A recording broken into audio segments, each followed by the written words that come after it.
Bank of the West, qui était la filiale américaine en Californie de BNP Paribas, qu'on a acheté il y a 1 an et demi. C'est une très grande institution financière. La Banque de Montréal aux États-Unis était déjà très présente depuis les années 80. Ce qui fait que notre footprint il est presque aussi gros aux États-Unis maintenant qu'au Canada. Mais quand on prend cette banque commerciale-là en Californie, la banque commerciale qu'on avait dans tout le Midwest américain, toute la banque commerciale qu'on a au Canada, quand tu mets toutes ces boucles-là ensemble, c'est la 4e plus grande banque commerciale en Amérique du Nord.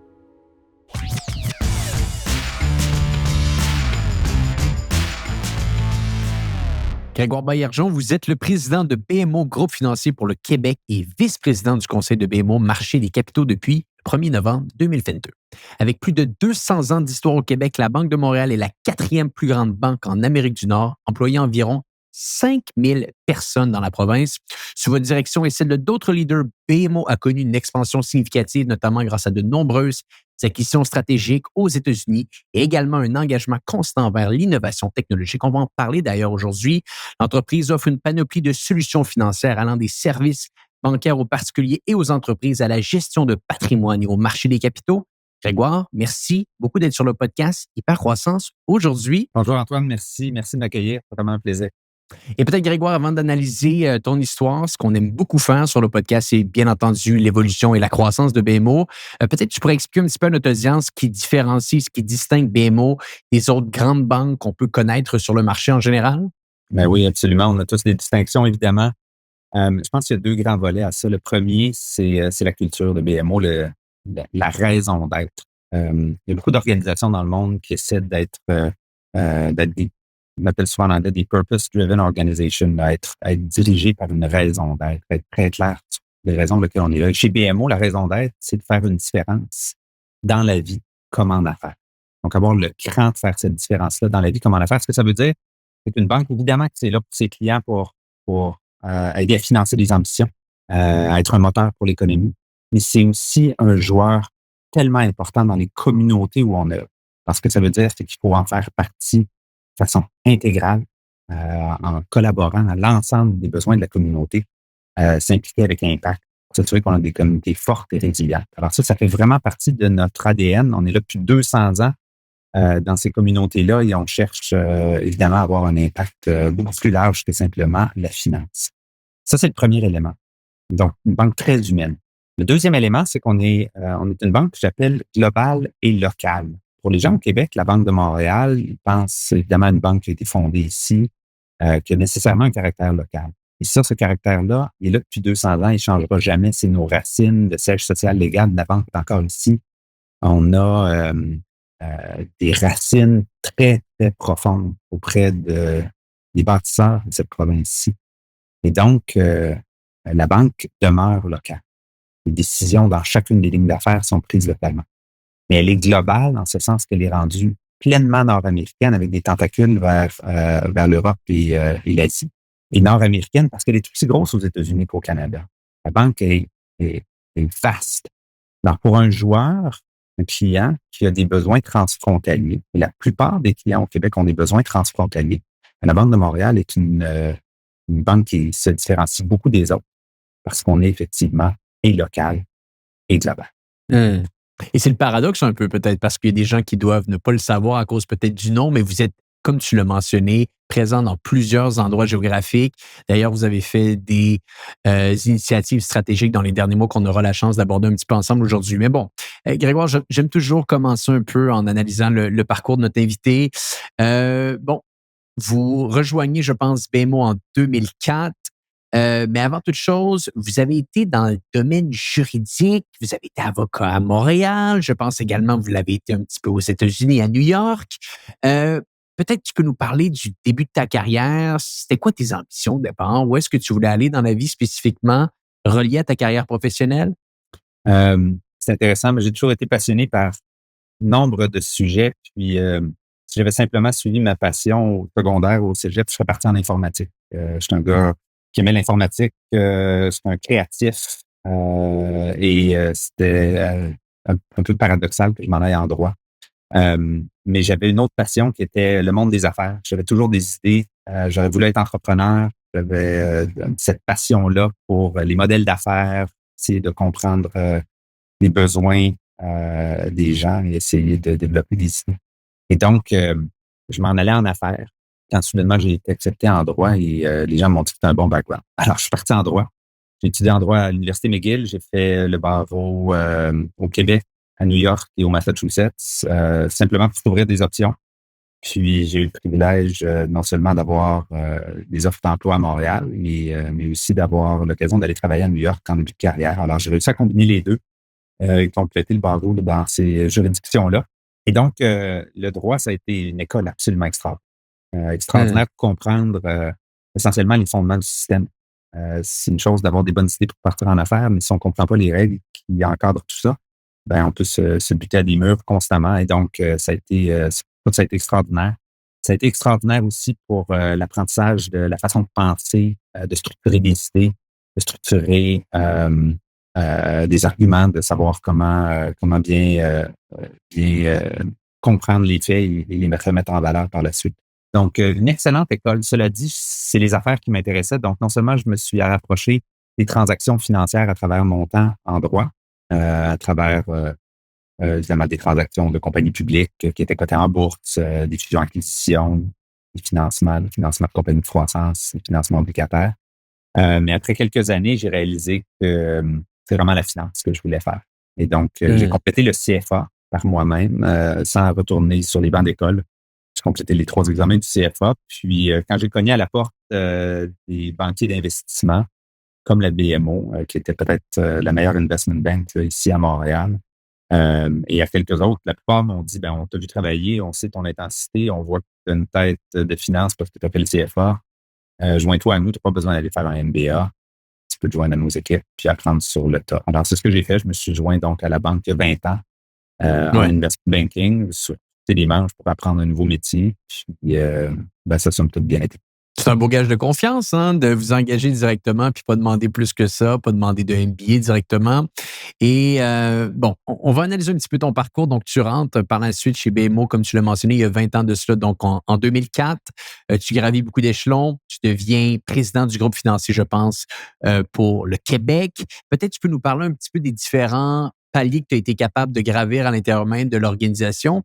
Puis également, si tu étais capable de décortiquer pour notre audience, parce qu'on parle souvent des entrepreneurs sur le podcast ou encore des dirigeants d'entreprise, à quoi que ça ressemble l'intérieur d'une organisation comme BMO qui est si grande? Est-ce que c'est clair pour des gens ambitieux qu'on a une place pour monter, qu'on a une place pour avoir plus de responsabilités ou faut se la faire nous-mêmes, cette place? Ah, c'est une superbe conversation, ça. Euh, Premièrement, quand je me suis joint à BMO, en toute honnêteté, je m'en venais apprendre la finance, je m'en venais apprendre l'investment banking et je n'avais pas d'ambition spécifique de devenir banquier sur les 20 prochaines années ou d'y rester à long terme. Et d'ailleurs, quand je recrute des jeunes pour se joindre à nous, je m'attends jamais à ce qu'ils essaient de nous convaincre que c'est ce qu'ils veulent faire pour le restant de leur carrière. Ça devrait pas. Ils devraient être en train de construire leur boîte à outils, d'aller chercher de l'expérience, d'être curieux, d'apprendre. Et évidemment, d'avoir une ouverture d'esprit que si l'organisation est la bonne pour eux, si le cheminement semble le bon, évidemment qu'ils restent avec nous à très long terme. Mais cette décision-là ne peut pas venir avant de se joindre à une organisation, je ne crois pas, même avec une impression de l'extérieur. Alors, je savais que BMO était une très bonne banque, je connaissais des gens qui y travaillaient, j'aimais bien ces personnes-là, mais je ne pouvais pas savoir à quel point il y avait un match entre les valeurs de cette organisation-ci et les miennes. Et ça, c'est fondamental. Euh, donc, après quelques années, peut-être 4 ou 5 ans, j'ai vraiment réalisé que j'étais dans un endroit très spécial. Un endroit qui respectait les mêmes valeurs humaines que moi, dans lequel j'étais très confortable d'œuvrer, que ce soit à travers des défis, questions éthiques, la façon de gérer une relation client. Cette banque-ci reflétait parfaitement la façon dont moi je m'opère. Alors ça, quand il y a un match, ben, c'est un premier fait. Là, et ensuite, la réalisation que là, j'étais tombé sur mon X. J'avais vraiment du plaisir dans ce que je faisais et j'étais bon et j'allais être encore meilleur. J'étais absolument sur la bonne voie. Donc, je pense que j'avais du plaisir en droit. Je pense que je faisais un bon travail. Mais quand je suis tombé dans ce secteur-là d'investment banking, j'ai réalisé que j'avais vraiment du plaisir et que je pouvais performer dans ça. Et donc, je pense pas que quand on se joint à une organisation comme ça, il faut faire sa place, créer sa place. Je pense qu'il faut comprendre l'organisation. L'organisation, c'est comme un gros organisme, un système assez complexe. Il Ouais. faut comprendre sa place dans ça, son rôle actuel. Et oui, c'est correct d'avoir des ambitions, de dire, ben, j'aimerais jouer un rôle augmenté à travers le temps. Mais il faut que ça se fasse dans le respect de l'ensemble de l'organisation, des autres gens qui y sont, Bien des sûr. collègues et évidemment des subordonnés, des supérieurs. Donc, c'est de comprendre l'organisation, de voir comment on peut ajouter de la valeur au-delà de son rôle et tranquillement voir l'organisation nous tirer vers des rôles de plus en plus importants. Donc, ça a pris une dizaine d'années pour que la banque me demande de prendre le leadership de l'ensemble du groupe d'investment banking pour le Québec, pour la BMO. Chose que j'ai fait pendant une dizaine d'années avant d'arriver dans le rôle. Donc, il faut quand même de la patience, hein? C'est-à-dire qu'il faut vraiment aimer ce qu'on fait, attendre un certain temps et saisir l'opportunité. Parce qu'aujourd'hui, soyons honnêtes, les gens sur le marché du travail, on n'a peut-être pas autant cette patience-là qu'on pouvait avoir il y a quelques années. Donc, juste pour essayer de décortiquer un peu ce que tu viens de nous mentionner aujourd'hui, l'ambition doit intimement être liée à la patience quand on joint une organisation de la sorte, sinon ça ne peut pas fonctionner. Mais je pense que pour le progrès dans la vie, que ce soit dans une carrière, pour une entreprise, pour du changement en société, ça prend deux choses. Bien Ça prend sûr. de la patience et de l'impatience. Ça prend les deux. Et ça prend un degré d'impatience parce que si on est trop patient puis si on n'est pas sur son front foot, c'est sûr que ça avance pas. Là. Ça prend un degré d'ambition, d'impatience. Faut pousser un peu la note. Cela dit, il faut respecter l'écosystème. Donc oui, ça prend de la patience. Je pense que toute personne qui a espoir de recevoir une promotion le réalise quelques années après avoir reçu la promotion en question. Mon Dieu, qu'on Mmh. était impatient avant d'avoir la promotion, puis c'était donc urgent, puis c'était donc en retard, on était sur le bord de s'en aller. Puis après quelques années, on regarde en arrière, puis on dit, ouais, finalement, c'est pas si urgent, c'est correct, comme ça prend de la patience. Alors oui, ça prend les deux. Ouais. Faut trouver l'équilibre. La patience sur le long terme et de l'impatience dans nos actions quotidiennes pour s'assurer qu'on maintienne un bon rythme. J'aimerais également peut-être juste ouvrir une petite parenthèse ici sur celle d'avoir étudié littéralement dans différents pays, d'avoir été capable de voir des différentes juridictions, de voir comment que ça fonctionne un petit peu à New York, un petit peu au Massachusetts, un peu au Québec. Avec du recul, maintenant, ça fait quand même 20 ans que vous êtes dans l'organisation. À quel point cette expérience-là de voir autre chose que simplement ce qui peut se dérouler à l'intérieur même d'une province devient important, voire même primordial aujourd'hui dans un rôle que vous avez où vous dirigez une organisation qui, comme on l'a mentionné, de plus en plus a une expansion géographique assez importante. Oui, mais en fait, on parle souvent de diversité de nos jours, mais cette ouverture d'esprit-là, elle est essentielle. Puis tu parles de New York, Massachusetts, évidemment, ça m'a donné certaines perspectives par rapport au marché américain, les choses à New York. Mais pendant mes années en droit, j'ai eu le privilège de travailler sur une restructuration d'entreprise dans le milieu des télécoms. L'entreprise TW avait des opérations au Brésil, en République tchèque, en Roumanie, en Chine, en Inde. Et dans les années suite à l'explosion de la bulle des télécoms, il y a eu beaucoup de restructuration, de vente d'entreprises.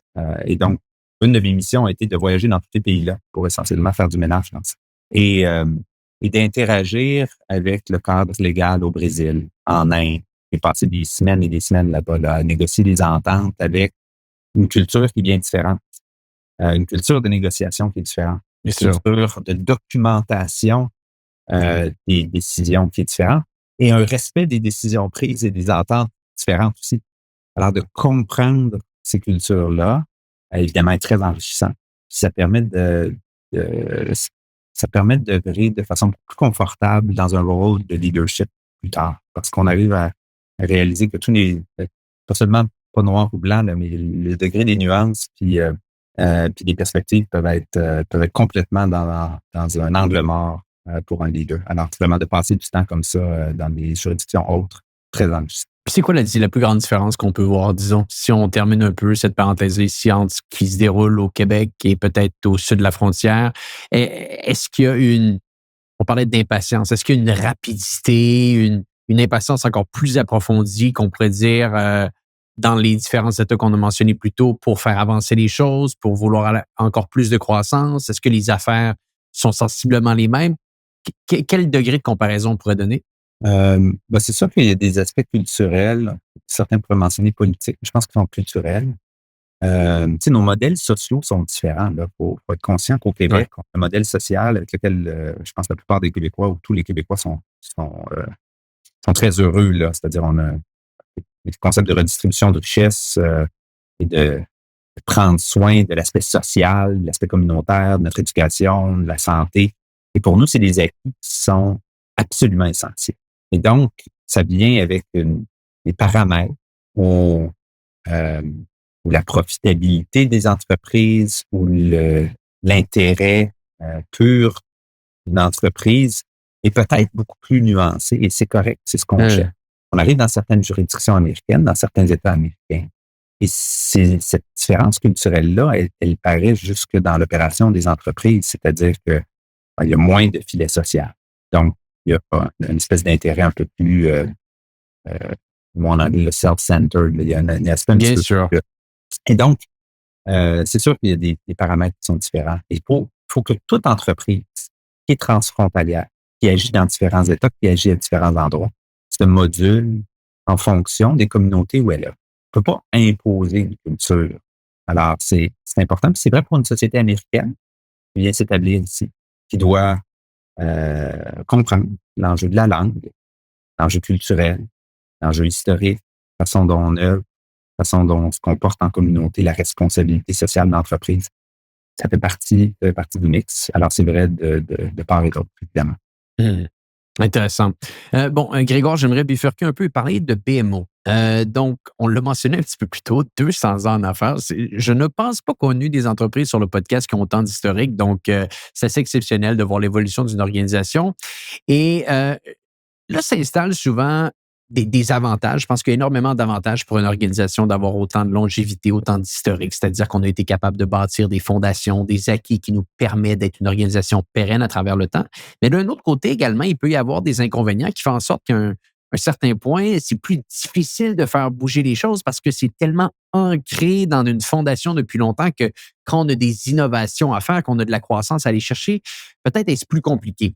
Et c'est là que j'aimerais ouvrir la conversation ici, c'est de savoir comment une organisation qui est en affaires depuis autant longtemps, on arrive à maintenir un petit peu cette envie de croissance, cette envie d'aller chercher plus de parts de marché, cette envie de grandir.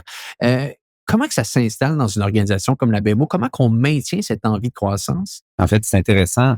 La raison pour laquelle on est là depuis 200 ans, c'est parce qu'on innove constamment et qu'on ne s'est jamais empoussiéré. Alors, c'est fondamental. En fait, les compagnies qui disparaissent sont habituellement celles qui n'ont pas une culture d'innovation suffisante. Et je pense que ça fait partie de l'ADN de la BMO depuis toujours, d'être agile, de se moduler en fonction des besoins de nos clients, des besoins de la société, des besoins économiques et de constamment innover. Alors, quand on pense à une banque aujourd'hui, pourquoi on s'en va si rapidement s'expansionner aux États-Unis? C'est parce que nos clients commerciaux, ils sont transfrontaliers. Point à la ligne. Alors, ça fait partie de l'innovation, d'arriver à offrir un service de trésorerie où les entreprises qui ont des opérations des deux côtés de la frontière peuvent agir d'une façon intégrée avec leur banque, plutôt que d'avoir une banque canadienne et une banque américaine, avec essentiellement deux systèmes de finances complètement séparés. Là. Alors, on accompagne nos clients dans ça. Nos services de trésorerie sont les plus innovants, les plus avancés en termes de transactions transfrontalières. Il n'y a aucune autre institution financière qui est proche de ce qu'on arrive à offrir. Et ça, c'est donc, évidemment, il y a beaucoup de digitalisation dans ça. Être une banque, moi j'appelle ça être la banque du futur dès aujourd'hui. Là, alors, comprendre c'est quoi la banque du futur, qu'est-ce que nos clients ont besoin l'an prochain et dans 5 ans. Et qu'on soit en train de travailler aujourd'hui dessus, de façon à pouvoir le livrer de façon systématique. Donc, l'innovation, on l'a vu rapidement, évidemment, dans l'ensemble des systèmes informatiques qui sont disponibles pour nos clients, nos applications en ligne. Alors, tout ça a toujours été là. Et aujourd'hui, ça décline beaucoup dans l'innovation dans les produits. Il y a beaucoup d'innovations demandées par les clients sur les produits d'investissement, en gestion de patrimoine, sur les produits commerciaux, en financement, incluant les financements sur les questions de durabilité. Alors, on est vraiment une institution qui essaie d'être à l'avant-scène où le monde s'en va. La question de durabilité est effectivement une question du futur, c'est-à-dire de quoi a l'air non seulement la planète, mais nos économies, nos clients, les différents secteurs dans 10 ans. Alors, pas la tête dans le sable, il faut évoluer rapidement et accompagner nos clients vers ce futur-là. C'est ce que la banque fait. On fait des acquisitions, entre autres dans les marchés du carbone. Il y a toutes sortes d'innovations que la banque continue à faire. Et ça, c'est ancré chez nous très profondément.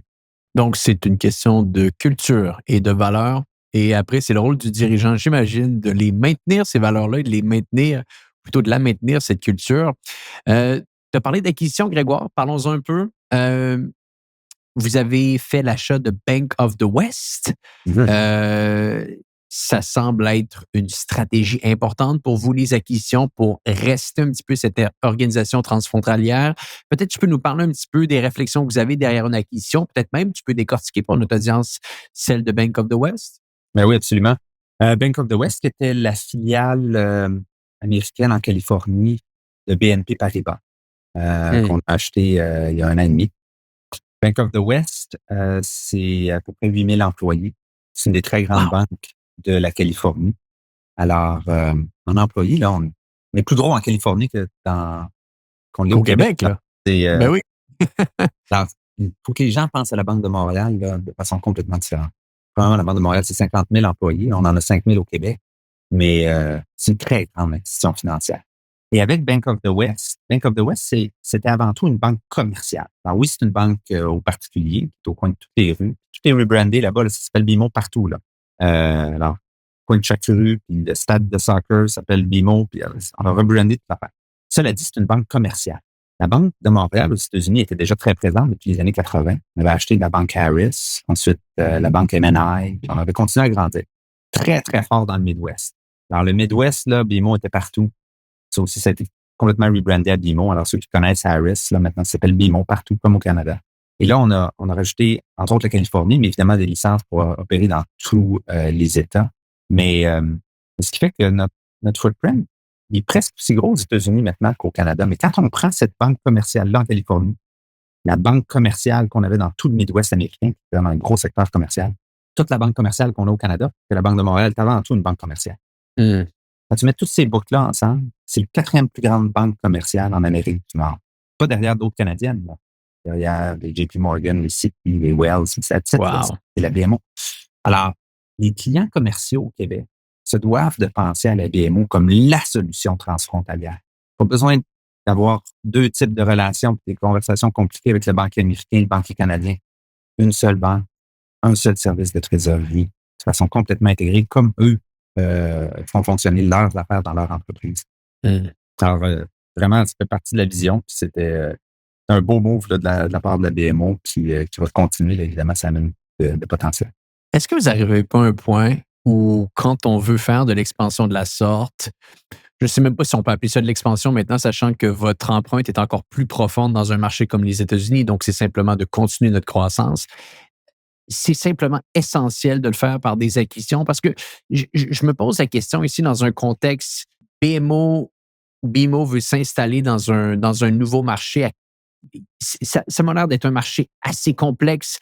Les banques, ça bouge beaucoup d'un pays à l'autre. C'est très, très fragmenté aux États-Unis. On l'a vu l'année dernière avec ce qui s'était déroulé. C'est très, très local, les banques, comparativement ici au Canada, où est-ce que c'est davantage centralisé sur 4 à 5 très gros joueurs. Quand on arrive dans une culture différente, quand on arrive dans un nouveau pays, est-ce que acquérir est une stratégie primordiale, voire essentielle pour rentrer dans un nouveau pays ou on peut le faire de manière organique? Ben, ça dépend toujours des circonstances. C'est sûr que ça prend une certaine masse critique pour arriver à avoir un effet de levier important. Nos acquisitions aux États-Unis à date servent à 2 choses. Là. Évidemment, il y a une croissance américaine, une économie américaine hyper robuste qui va continuer de performer, selon nous et selon les experts, là, sur les prochaines années, la prochaine décennie. Alors, un exposure vraiment intéressant, évidemment, au marché américain. Mais la thèse dont je parle, de devenir cette banque transfrontalière-là, ce choix numéro 1 pour les clients commerciaux au Canada, ben c'est sûr que ça nous distingue au Canada. Et ça amène une croissance qui va être fulgurante ici aussi. Donc, une acquisition, on peut la regarder simplement comme une acquisition d'un nouveau marché où on va aller faire la même chose qu'on fait ailleurs. Mais quand on la fait bien, c'est un catalyste pour de la croissance dans tous les marchés, à tout endroit. Bien sûr. La Californie est une des plus grandes économies du monde. L'État de la Californie. D'ajouter ça à notre arsenal est un élément là, très, très unique et très puissant. Donc, alors oui, pénétrer un marché, des fois, il faut le faire par acquisition pour aller chercher une masse critique. Si on le fait bien, bien, ça amène non seulement la pénétration de ce marché-là, mais tout un ensemble de synergies additionnelles. Je pense que c'est vraiment ce qu'on vise avec Bank of the West. Maintenant, Pourquoi on le fait comme ça? Pourquoi on achète une grosse banque dans un État comme ça plutôt que d'acheter quelque chose qui sera un petit peu partout? Ben, c'est sûr qu'il y a une question de masse critique. C'est habituellement plus bénéfique là, de rentrer avec vraiment une position compétitive. Mais c'est un modèle qu'on pourrait effectivement continuer de façon équilibrée à travers le temps. Hein. On parlait d'un marché qui est fragmenté aux États-Unis. Il y a près de 5 000 banques aux États-Unis. Là. Ça ne ressemble pas du tout au marché canadien. Donc, c'est sûr qu'il y aura des opportunités pour la BMO de continuer cette croissance-là. On est un acteur d'une taille qui est grosse, solide, mais raisonnable. Certains joueurs américains sont trop gros. Alors, ça amène énormément d'opportunités pour la BMO là, de continuer dans cette direction. D'ailleurs, je rebondis ici dans un contexte où est-ce qu'on se bat contre, entre parenthèses, 5 000 banques aux États-Unis versus un nombre beaucoup moindre au Canada. J'imagine l'élément différenciateur est encore plus important parce que qui dit plus de banques dit plus de variété d'offres pour les entreprises commerciales.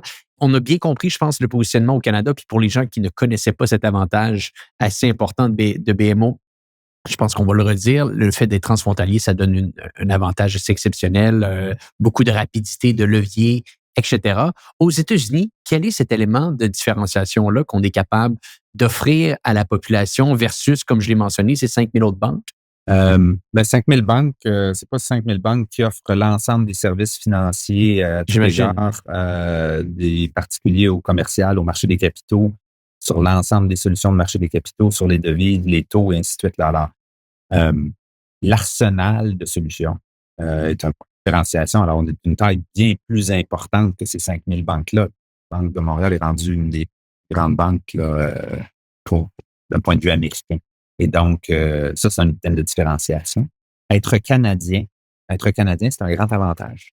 Les Américains l'ont réalisé en 2008, quand leur système bancaire a été très, très échaudé. Ouais. Et les banques canadiennes ont très bien performé à travers la crise financière.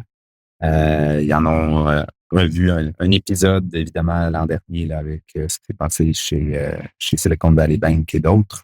Et donc, c'est un avantage, la stabilité, la réglementation canadienne, la façon dont les dépôts sont gérés dans l'ensemble de l'organisation, ce qui fait que c'est tous des points de différenciation qui sont non négligeables. Ça a l'air plus carré d'un point de vue externe de la réglementation au niveau des banques canadiennes que ce qu'on peut voir un petit peu aux États-Unis. Ce qui s'était déroulé l'année dernière quand tout ça était sorti, c'est assez exceptionnel de voir qu'il y avait autant de gens, autant d'entreprises qui étaient face à des enjeux de la sorte quand tout ce qui s'est déroulé avec SVB.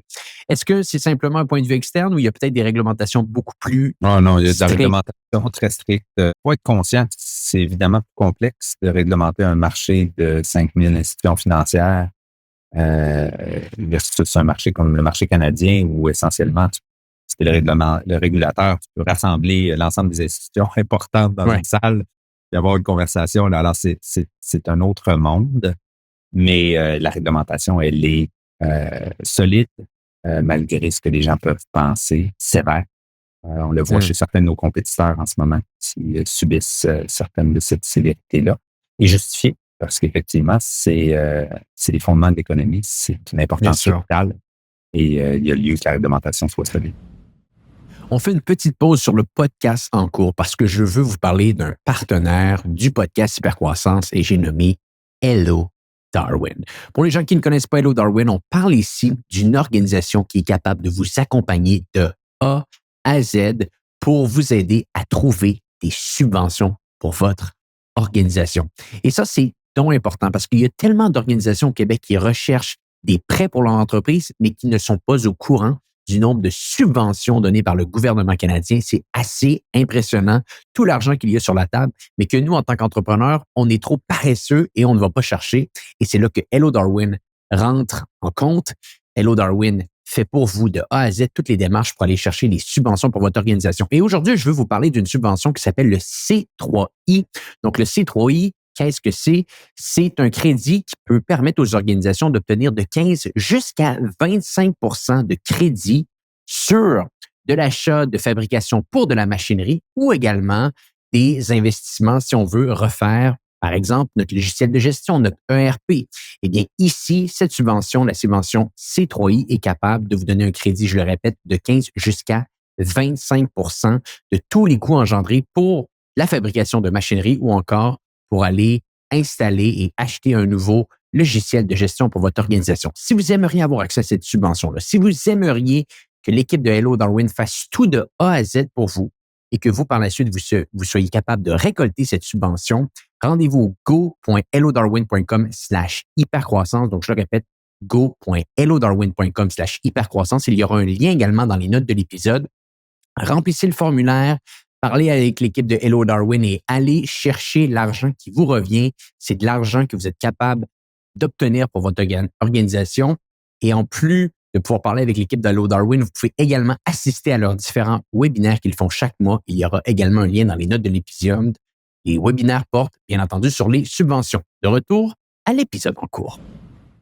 On a bien entendu cette vision d'innovation, de culture qui est importante chez BMO. Qu'en est-il un petit peu des approches technologiques? Comment une banque en 2024 se réinvente avec tout ce qu'on voit sur le marché, avec toutes les nouvelles technologies qu'on a devant nous? On a des cas assez clairs pour beaucoup d'organisations, comment ces outils d'intelligence artificielle peuvent augmenter la productivité, peuvent améliorer l'efficacité d'une organisation. Qu'en est-il d'une banque? Est-ce que c'est quelque chose qui est au cœur des conversations au moment où on se parle? C'est au cœur des conversations constamment. C'est pas soudainement au cœur des conversations parce qu'il y a du hype autour de Generative AI.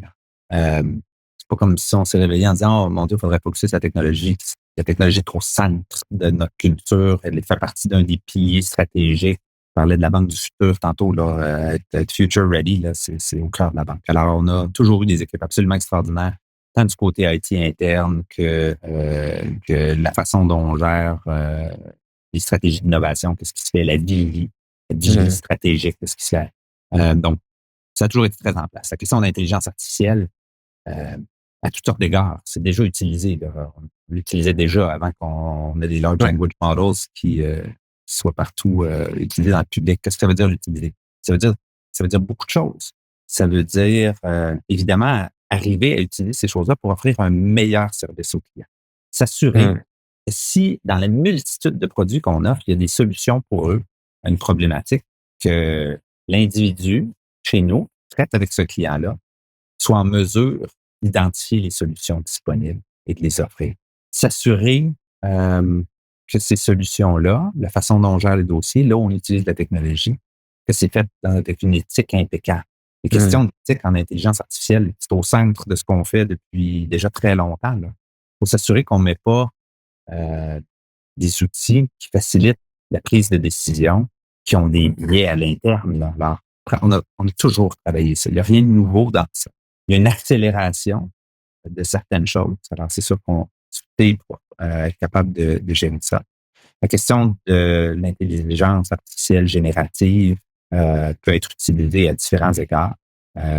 Les institutions réglementées comme nous, traitent avec de l'information confidentielle comme nous, n'utiliseront pas les systèmes d'intelligence artificielle générative qui sont cloud-based à l'extérieur de nos murs avec de l'information. Alors, la question, c'est comment on intègre certaines des outils de productivité qui peuvent être dans ça à l'intérieur de nos plateformes de façon pleinement sécurisée. Comment on s'outille avec l'intelligence artificielle pour se protéger et protéger nos clients des cyberattaques. Alors, il y a beaucoup d'éléments là, qui sont travaillés de façon constante. Alors, les dépenses en IT dans une banque sont énormes. Je pense par moment investir en technologie de l'information. Investir dans une banque. Là.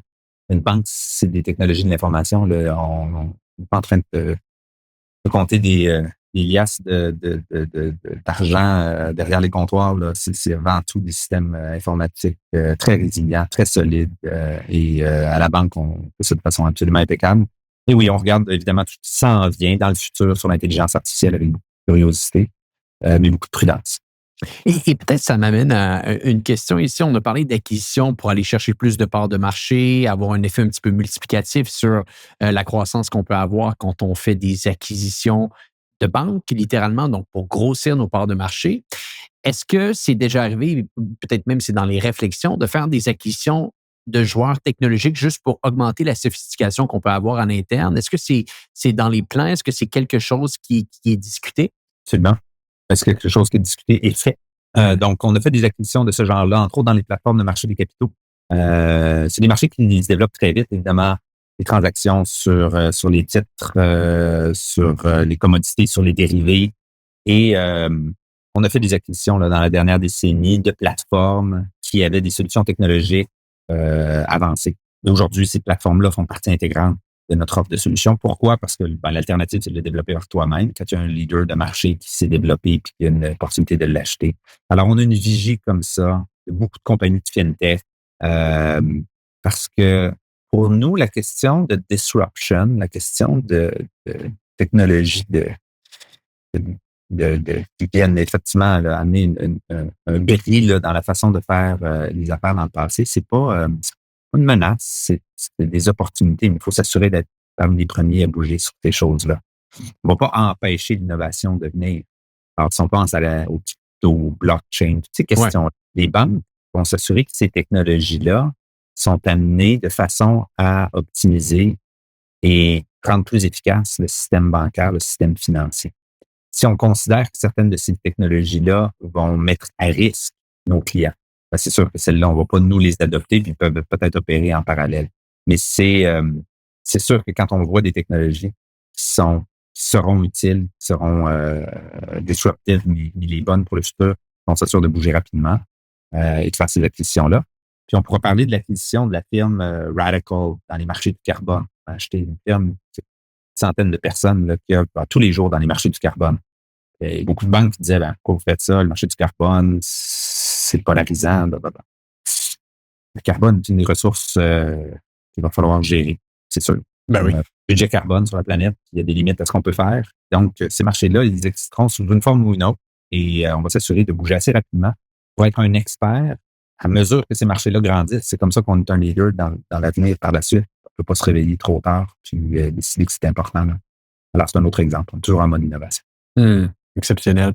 Et bon, parlons peut-être un peu de ton rôle, Grégoire, parce que c'est ce que j'aimerais comprendre. Et si on a une discussion intéressante aujourd'hui sur l'évolution de la banque, sur ton parcours également.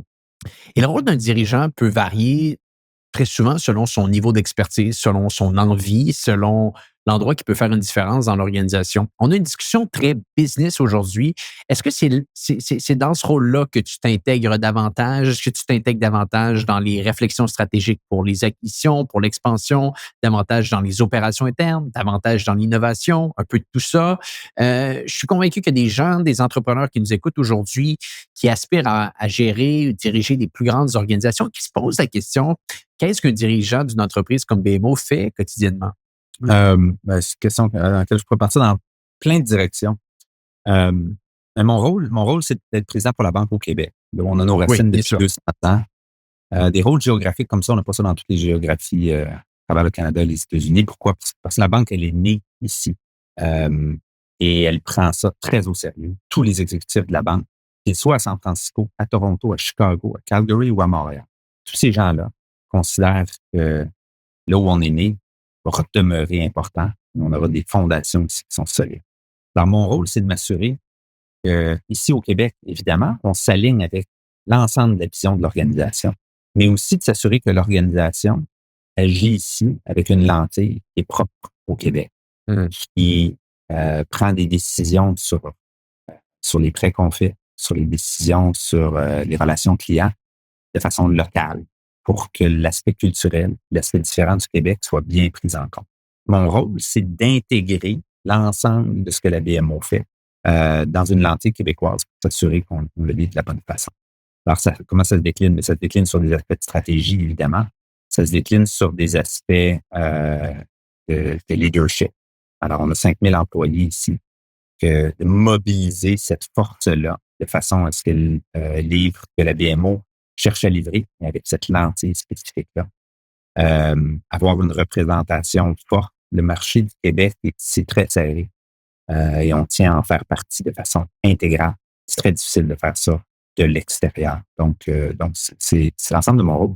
Évidemment, la banque m'utilise dans toutes sortes de conversations au niveau de l'entreprise globale.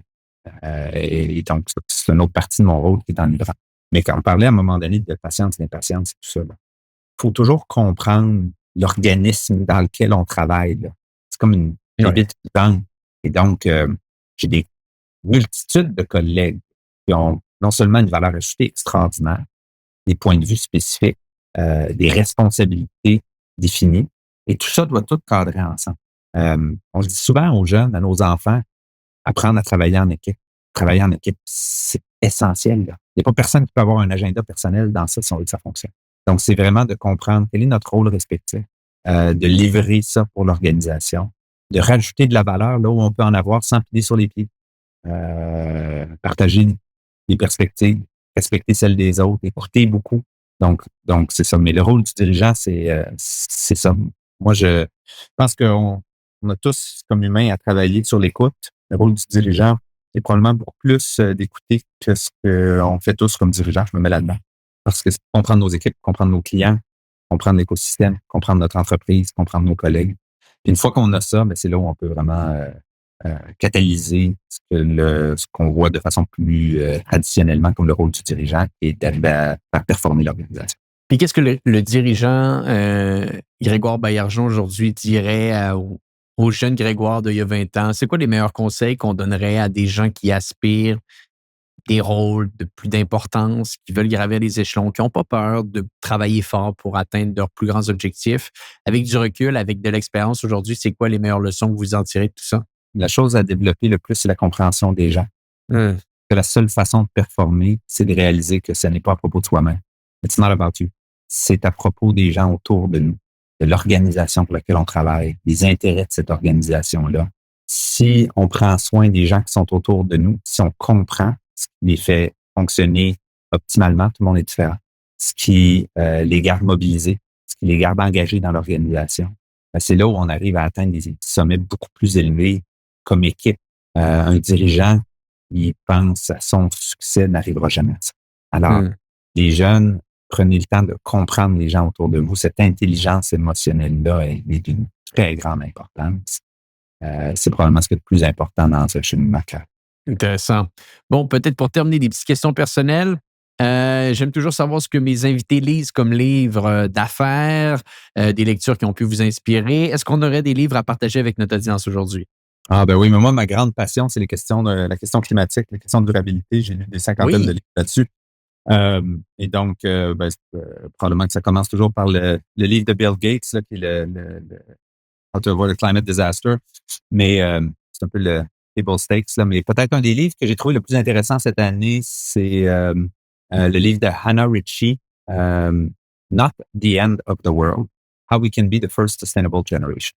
Un livre absolument fascinant parce que je pense qu'il fait un pont entre la perspective de plusieurs groupes environnementaux sur l'état de la crise et le pragmatisme de réaliser que le monde est aussi à un moment, peut-être où il y a plus de risques que jamais, mais où les choses vont mieux que jamais. On oublie ça, là. C'est sûr qu'on a quelques guerres qui ont fait surface depuis 2 ans, mais de façon générale, l'humanité va mieux. Moins de mortalité infantile, moins de maladies, plus d'éducation. De façon générale, l'humanité va mieux que jamais. Les parcours de décarbonation, ils sont en cours. On va pas assez vite, c'est sûr, mais il y a du progrès qui se fait. Notre empreinte carbone personnelle est à peu près 1/3 de ce que nos grands-parents avaient. Alors, on réalise pas, mais il y en a des progrès.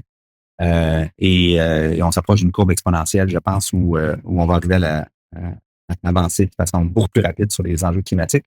Mais donc, Not the End of the World, un excellent livre.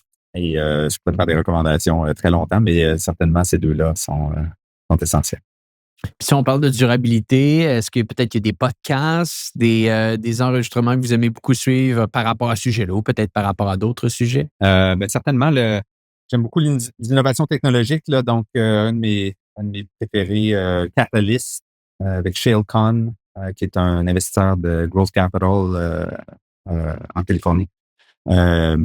Toujours des choses à apprendre, probablement rendu à son 300e épisode. Beaucoup de choses, les podcasts de Bloomberg NEF, puis Michael D. Bright, Cleaning Up. est aussi excellent sur l'avancement de la transition. Donc, c'est des podcasts que je suis de façon assez religieuse. Fantastique. Bon, j'ai trouvé un coup d'œil à tout ça. Peut-être pour terminer, la routine avant, pendant et après le travail de Grégoire Baillargeon. Quelle est-il? Quelle est-elle, cette routine? Je suis avant tout, avant d'être banquier, je suis un père de famille et pour moi, la famille, c'est ce qui est le plus important. Donc, les enfants, ma femme, la vie en famille, c'est vraiment ce qui me stimule le plus. Donc, s'assurer qu'on prend pas tous les événements qui passent et qu'on rentre à la maison faire les devoirs de maths, ça fait partie de mes plaisirs de la vie. On fait beaucoup de ski alpin. On essaie de se tenir en forme le plus possible. Et, euh, et comme je disais, beaucoup de lecture. Je suis un curieux, puis la question climatique, elle est tellement intellectuellement stimulante. Alors, c'est là où je passe la majorité de mon temps personnel à lire sur ce sujet-là. Wow! Et je dirais euh, le hockey du Canadien de Montréal. Euh, Ouais. le sport en général, évidemment, le CF Montréal, où on est sponsor, on aime bien suivre, mais je pense que le Canadien est sur une super lancée et si j'ai l'occasion d'écouter les matchs du Canadien, j'aimerais ne pas en manquer. J'en manque malheureusement, mais c'est vraiment ma passion. Bon, fascinant tout ça. Grégoire, merci beaucoup d'avoir été avec nous aujourd'hui. Si on veut en savoir plus sur la BMO, meilleur endroit pour vous rejoindre, meilleur endroit pour peut-être les entrepreneurs qui nous écoutent, qui font de la croissance aux États-Unis et qui sont pris avec 3 banques en ce moment, meilleur endroit pour en savoir plus sur vos services. Ben, passez par notre site web. Vous allez être dirigé de la bonne façon, évidemment, vers les produits pertinents. Les banquiers commerciaux sont présents partout au Québec. Ouais. On a des représentants de la banque commerciale qui offrent dans toutes les régions. Et on est une seule banque qui traite chez nos clients comme un seul client. Ce qui veut dire que vous pouvez rentrer à la succursale, dire vous avez une entreprise de telle taille, vous avez besoin de parler à un banquier. Évidemment, c'est peut-être pas la personne à la succursale qui va devenir votre banquier, mais ça va prendre un Bien sûr. instant et la bonne personne va vous contacter. Fantastique. Ben écoute, on mettra un lien dans les notes de l'épisode. Grégoire Baillargeon, merci beaucoup d'avoir été avec nous aujourd'hui. Totalement fascinant de voir un peu comment on dirige une aussi grande organisation. C'est beau de voir la BMO et je pense que ça donne plus de clarté également à notre audience aujourd'hui parce qu'effectivement, on n'a peut-être pas nécessairement conscience de l'étendue, de la portée que vous avez en tant qu'entreprise. En t'écoutant aujourd'hui, je pense que ça fait beaucoup plus de sens. Donc, je te remercie. Et pour les gens qui nous écoutent, eh bien, on se dit à bientôt pour un prochain épisode du podcast Hypercroissance.